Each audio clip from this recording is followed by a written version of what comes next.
Hello friends, chapati வச்சு நம்ம நிறைய ரெசிபி பார்த்துருப்போம்.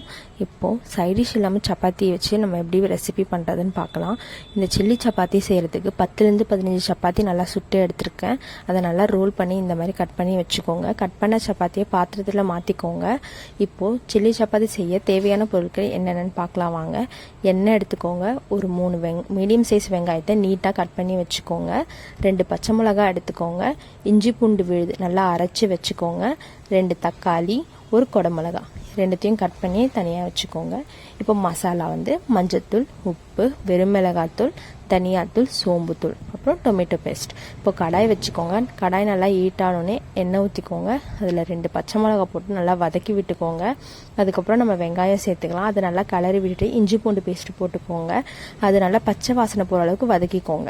நல்லா வதங்கினோடனே தக்காளியும் குடமிளகாவும் ஆட் பண்ணிக்கோங்க. அதை நல்லா வதக்கி விட்டுட்டு மசாலா ஆட் பண்ணிக்கோங்க. அதை நல்லா கிளறி விட்டுட்டு சப்பாத்தியை நம்ம சேர்த்துடலாம். அதுக்கப்புறம் டொமேட்டோ பேஸ்ட் போட்டு நல்லா கிளறி வச்சுக்கோங்க. இதை ஒரு பாத்திரத்தில் மாற்றி நல்லா சர்வ் பண்ணுங்கள். சூப்பராக இருக்கும். நான் ட்ரை பண்ணி பார்த்துட்டேன். நீங்களும் ட்ரை பண்ணி பார்த்துட்டு மறக்காமல் கமெண்ட் பண்ணுங்கள், சப்ஸ்கிரைப் பண்ணுங்கள். தேங்க்யூ.